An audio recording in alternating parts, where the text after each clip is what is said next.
Revista Eventos Finais, 10 dias de oração e 10 horas de jejum.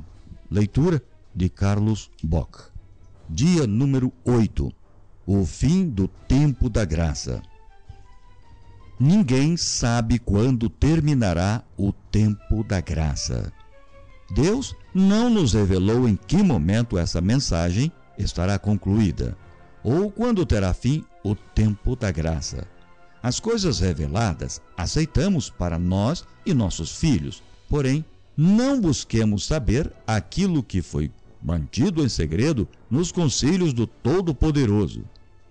Chegam cartas para mim perguntando se tenho algum esclarecimento especial quanto ao fim do tempo da graça.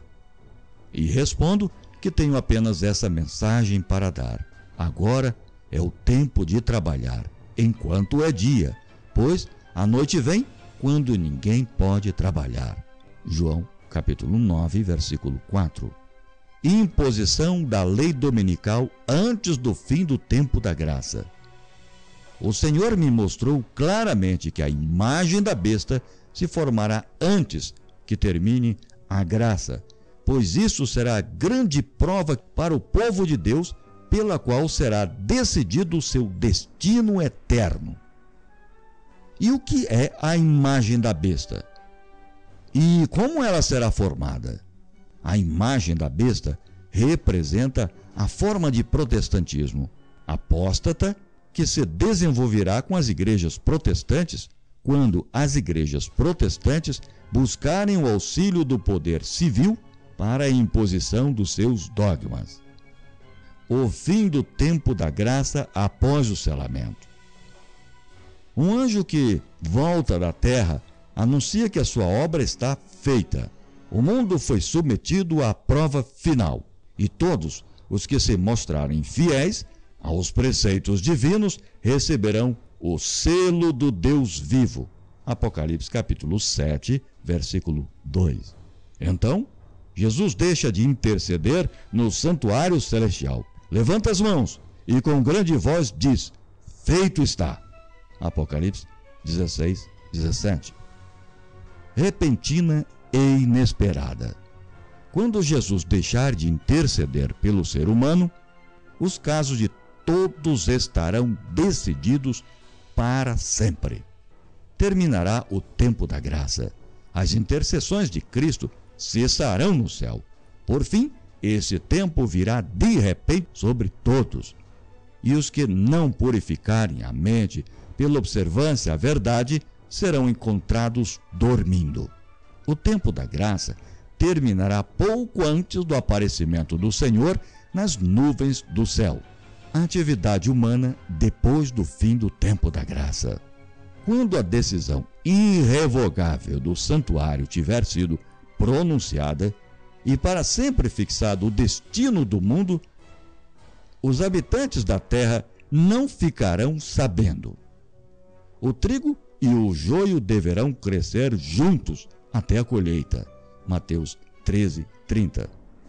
No desempenho de seus deveres cotidianos, os justos estarão, até o fim, em contato com os ímpios.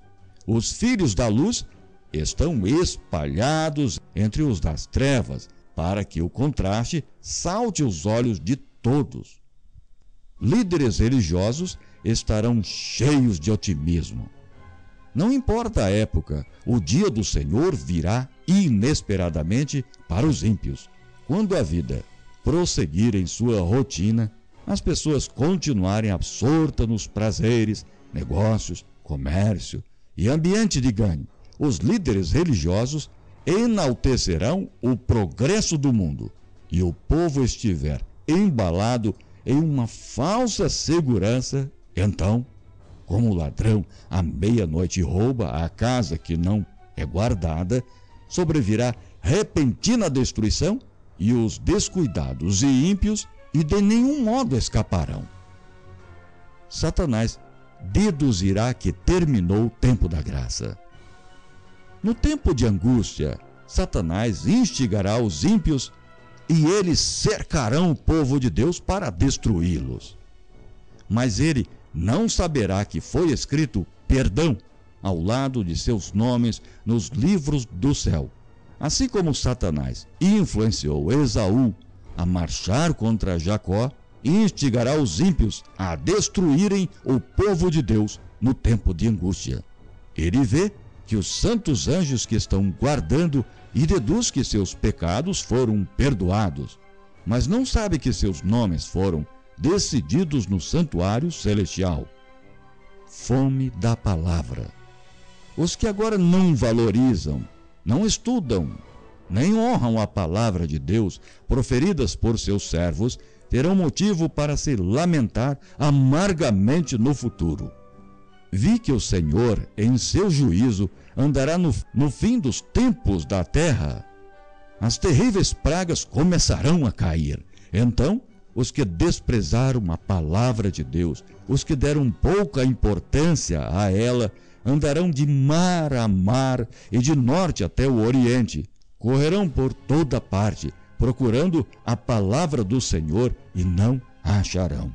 Amós, capítulo 8, versículo 12. Há na terra uma fome de ouvir a palavra. Não mais orações pelos ímpios.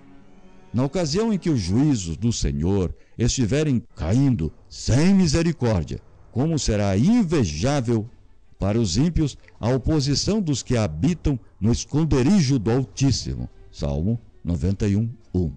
A fortaleza em que o Senhor esconde todos os que o têm amado e obedecido aos seus mandamentos. Neste momento, a condição dos justos será realmente invejável aos que estiverem sofrendo por causa dos seus pecados. Mas a porta da graça estará fechada para os ímpios. Depois que terminar o tempo da graça, não serão mais oferecidas orações em seu favor. O caráter não pode ser transferido. O Senhor vem com poder e grande glória. Será então o seu trabalho fazer completa separação entre o justo e o ímpio. Mas o óleo não pode ser transferido para o vaso dos que não o têm. Outro tempo de graça não convenceria os ímpios. Devemos aproveitar ao máximo nossas oportunidades atuais. Não nos será concedido outro tempo de graça para que possamos nos preparar para o céu. Essa é nossa única e última oportunidade para formar um caráter que nos habilite para o futuro lar que o Senhor preparou para todos os que obedecem aos seus mandamentos. Não haverá um tempo de graça depois da vinda do Senhor. Os que dizem que haverá estão enganados e iludidos.